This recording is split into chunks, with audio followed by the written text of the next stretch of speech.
Madame la ministre, pour moi, il faut que ça change, il faut qu'au moins le débat soit ouvert. Je suis concernée, vous serez concernés.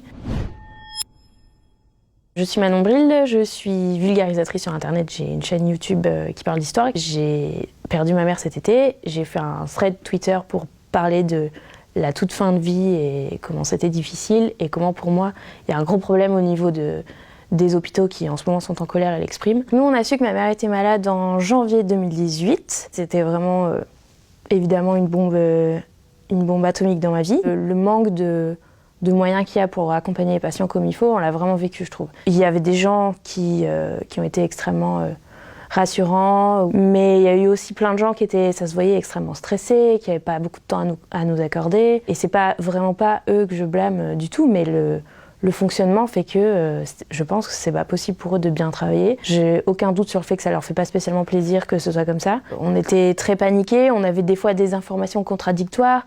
Quand les gens ils doivent travailler dans l'urgence, ils font des erreurs. Il y a eu plusieurs fois où ma mère était dans un état terrible et elle peut pas être reçue tout de suite par son médecin et donc il faut aller aux urgences. Enfin bref, le système il est complètement dysfonctionnel. Ce qui me semble très problématique et qu'il faut dénoncer, je trouve, déjà les effectifs, les internes par exemple, qui passaient, qui faisaient des rondes le matin pour voir si tout allait bien, c'était vraiment hyper informel. Ils viennent, ils font un petit check-up et bonjour, comment ça va aujourd'hui? Ok, ça va super, ils vont à la chambre suivante parce qu'ils n'ont pas le temps de faire plus. Et c'est les internes, on les voit le soir, on les voit le matin, c'est les mêmes, on les voit le midi, c'est encore les mêmes, le soir suivant, c'est encore les mêmes. Je sais pas quand est-ce qu'ils dorment, je sais pas comment ils peuvent travailler ou être en état 2, ils ont des métiers extrêmement stressants et néanmoins vitaux. Je vois pas comment en enchaînant en permanence, en dormant pas, on peut travailler convenablement. Un jour où je suis arrivée à l'hôpital, donc c'était vraiment à la fin, je l'ai retrouvée dans un état pas possible dans son lit avec une très grosse fièvre, elle était complètement sonnée, les draps étaient souillés, c'était extrêmement humiliant, difficile.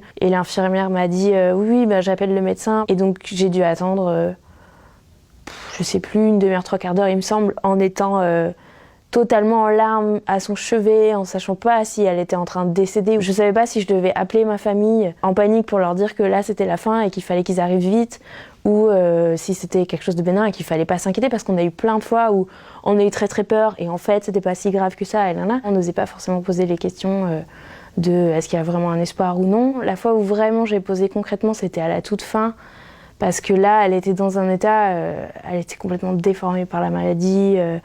C'était une souffrance permanente et moi je me disais mais comment on va faire pour... Enfin c'est horrible, combien de temps ça va durer, combien de temps elle va souffrir ça et tout. Et là le médecin qui peut pas en fait savoir exactement, parce que ça c'est... Enfin tous les cas sont différents, on m'a dit pas plus d'1 an.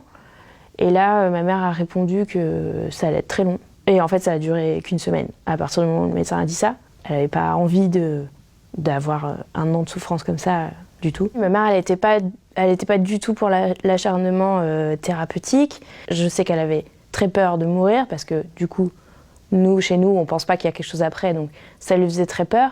Par contre, elle voulait pas du tout vivre dans la souffrance, etc. Et c'est elle qui avait décidé d'arrêter la chimio. Et elle a fini par nous dire, moi je préfère vivre moins mais mieux que faire traîner, etc. Y compris, je veux pas faire traîner, agoniser pendant des jours alors que ça sert plus à rien. Le lundi avant son décès, ils nous ont dit donc on arrête d'alimenter parce que ça sert à rien, et juste les plus que souffrance, pas d'acharnement thérapeutique. Donc ça veut dire qu'on arrête d'alimenter par perfusion la personne. Mais maintenant il faut qu'on attende que le cœur s'arrête parce qu'on n'a pas le droit de le faire artificiellement. Entre ce moment-là et le moment où elle est décédée, il s'est passé donc 3 nuits et 2 jours. De toute façon, une fois qu'on a décidé qu'on débranchait, à quoi ça sert? Enfin, je trouve ça incroyablement hypocrite et cruel de dire ah bon, oh, c'est pas nous, c'est bon. Ah non, c'est nous, on a juste arrêté d'alimenter, hein, c'est bon, mais ouf, c'est pas nous qui l'avons tué. C'est affreux, c'est horrible. Donc ils nous ont dit qu'avant ils accéléraient le truc et que là ils pouvaient plus parce que maintenant tout était informatisé. Elle gémissait beaucoup, elle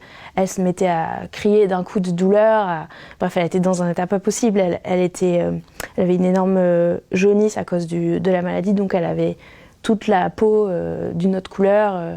Elle était extrêmement déformée avec l'abdomen très gonflé. Enfin, c'était vraiment très dur. Les médecins nous ont dit que avec la morphine, avec la morphine et son état, elle était dans un coma éthylique et que très probablement elle était plus consciente. Et donc on se disait, si elle n'est pas consciente de ça et qu'elle souffre pas, nous on est rassurés, on reste à ses côtés jusqu'à ce que ce soit fini évidemment, mais au moins elle n'est pas en train de vivre ce truc horrible de, j'imagine c'est une prison corporelle de douleur où tout fait incroyablement mal. Nous on est resté à côté, on continue à lui parler, etc. parce que au cas où elle nous entende et on essaye de la rassurer. Et puis il s'est quand même passé ce truc horrible pour moi du dernier jour où donc on pouvait plus lui donner à boire, donc parce qu'elle risquait de s'étouffer ou machin. C'est quand même incroyablement paradoxal qu'on ait peur que quelqu'un s'étouffe alors qu'on attend sa mort. Mécaniquement, même si j'attendais pas du tout de réponse, je lui ai dit tu veux que je te mouille un peu la bouche maman, parce qu'elle était en train de gémir. Et là elle m'a dit oui. Et vraiment, c'était le jour avant son décès, et ça m'a terrifiée, parce que je me suis dit, mais en fait elle m'entend, elle est consciente de ce qui se passe, etc. En fait on ne sait pas vraiment. Les médecins nous ont dit que ça peut être un réflexe, voilà, on n'est pas sûr. Mais pour nous ça a été vraiment atroce, et 2 fois dans la soirée, il y a des larmes qui ont coulé le long de ses joues. Et ça c'était vraiment horrible. On n'est pas obligé de s'infliger ça, quoi.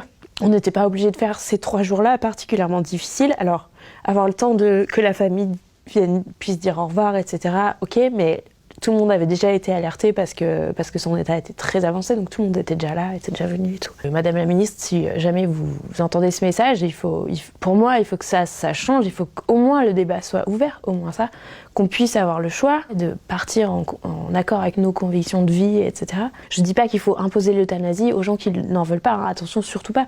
C'est juste les gens concernés doivent pouvoir donner leur avis tant qu'ils ont toute leur tête et qu'ils sont conscients. Évidemment, faut que ce soit très encadré et que le corps médical puisse travailler correctement, parce que là, c'est vraiment catastrophique. Je suis concernée, vous serez concernés, votre entourage sera concerné, et tout le monde va être confronté à ça. Tout le monde va un jour être emprisonné dans son corps de douleur ou avoir à s'occuper d'un proche qui est dans cet état-là. Dans le cas où on a dit maintenant on débranche et on attend que, c'est pas possible, c'est pas possible qu'on puisse pas choisir que ça se passe autrement. Avoir le choix, juste ça au moins.